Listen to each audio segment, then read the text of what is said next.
Nutrition is a critical part of health and development. Better nutrition is related to improved infant, child, and maternal health, immune systems, safer pregnancy, and childbirth. However, nutritional problems occur among different brackets of people. Kenya experiences double burden of nutritional problems, resulting to a recurrent issue in our day-to-day lives, as well as plaguing the development of our country. I met with Faith Mbugwa, a sub-county nutritionist officer coordinator in Kajiado North sub-county at Ongata Rongai sub-county hospital, and the most affected people include children under the age of 5, pregnant mothers, as well as lactating mothers. There are many causes that can cause malnutrition. So just to take you back a little bit, when we say malnutrition, the word mal means something bad. So malnutrition, it can be either over, that is something like obesity and overweight, and it can also be under. So let's focus on under. So under nutrition, it means your body did not get all the nutrients that you need, or you did not consume enough food. So that is why your nutrition status is going to be under. Just to break it down, it is we divide it into two. So there is severe acute malnutrition. That means your weight is really low, or your nutrition status it's really low. And how do we diagnose it? We use it two different ways. The most common ones, we take your weight and we also take your height, and then we look at it because it's supposed to communicate. The other thing we do is we use this tape. It's called a MWAC tape, mid upper arm circumference. This is for children. So we put it in your less active arm, and then it will communicate to us. So if it is severe acute malnutrition, when we tie it around your arm, it will fall in the red section. If it is moderate means it's not so bad, but it's still malnutrition. It will fall under the yellow part.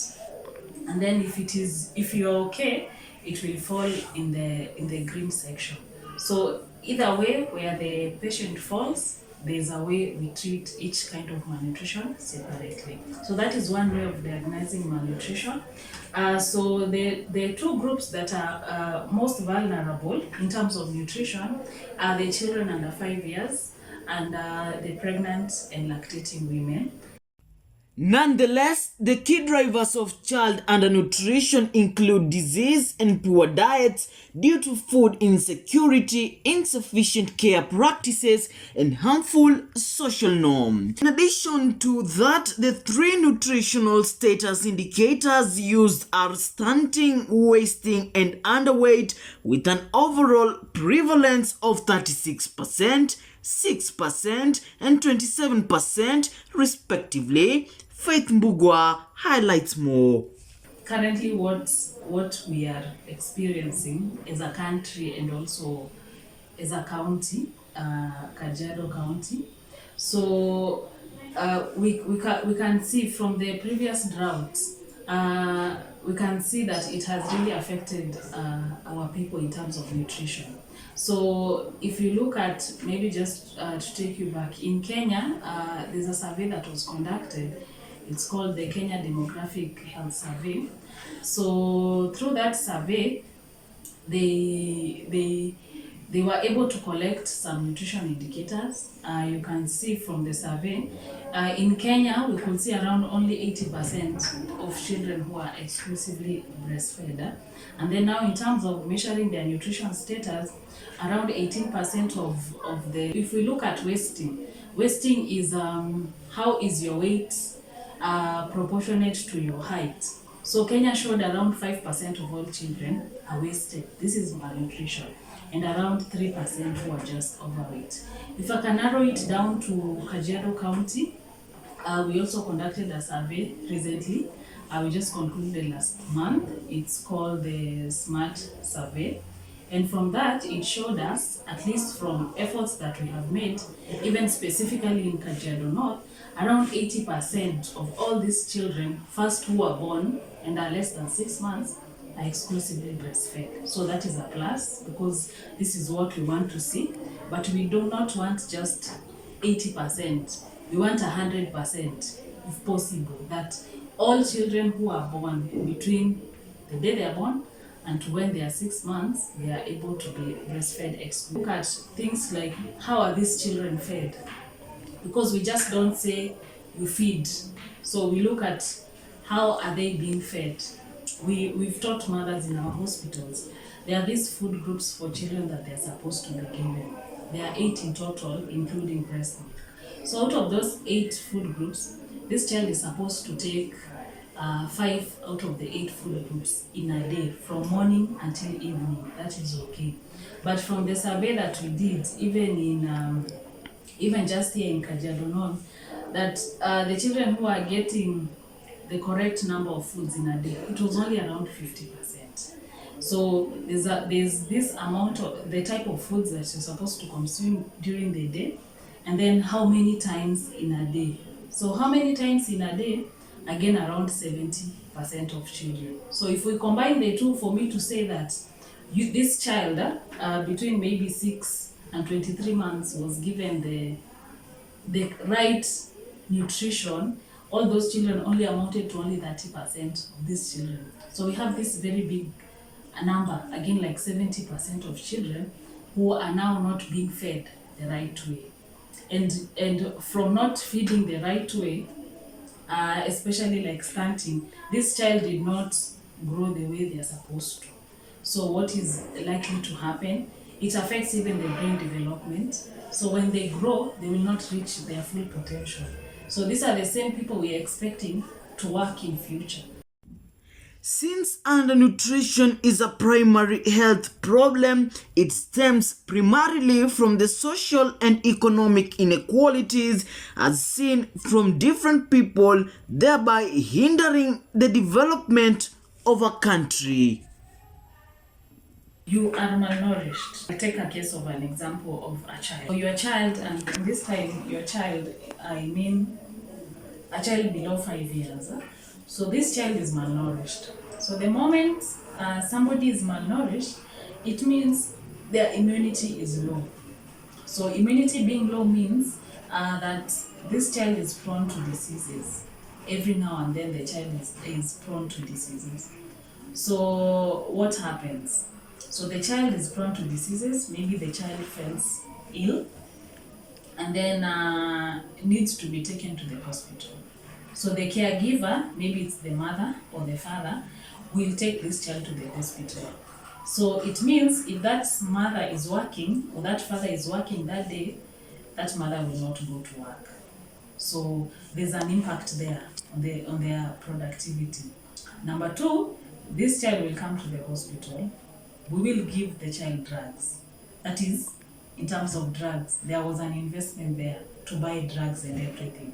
So it affects the mother at work, no productivity. In the hospital, that is cost of treatment.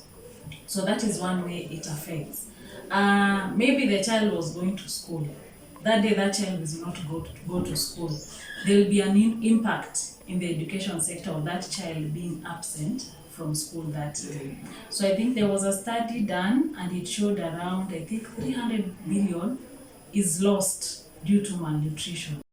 They say prevention is better than cure. And according to Faith Mbugwa, she tells us preventive measures and treatments, and thus highlights that most mothers, after taking their children for immunization, they do not come back to the hospital for growth monitoring of their children. This is what I will tell caregivers of children, especially less than 5 years. We call them 59 months. So number 1, all parents, let us practice exclusive breastfeeding. So we normally celebrate World Breastfeeding Week in August. So I will urge all parents, if We can all not try, let's do exclusive breastfeeding. Once they start eating, visit a health facility near you, you will be taught on the foods that you're supposed to give. The other thing will be, most of our parents, once they've finished immunization for their children around 3 months, they think that's the end of her and the hospital. So you need to keep your child, to be bringing your child, for us to do something we call growth monitoring. That is, we take their weights, their height. This is tracking the progress of this child. We check the developmental milestones. We will tell you, maybe your child is late. By now, it's supposed to be smiling. By now, your child is supposed to be sitting. Yes, these are things that maybe parents don't, they come to notice way later. So he's supposed to be sitting, he's supposed to be walking. So these are some of the things that we check when you bring your child to the clinic. So I will ask them to be bringing that, because this is where we even get malnutrition. Because they stop coming, you don't know if the weight is increasing. So I would advise them to do that. And they can take their children to any facility within Kajiado North. We have the government facilities. We have Ongatarongai Sub-County Hospital. We have Ngong Sub-County Hospital. We have Matasia Health Center. In Ole Kasasi, we also have Ole Kasasi Health Center.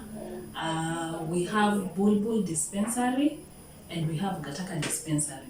So if you take your child there, or even you as a pregnant woman, if you go there, services are there. We all have nutrition officers, we have doctors, we have nurses. They are going to attend to you, and it's all free. Children under 5, pregnant and lactating women, services are free. So tupeleke watoto hospitali for clinics. Brian Mushiri reporting live from Nairobi County.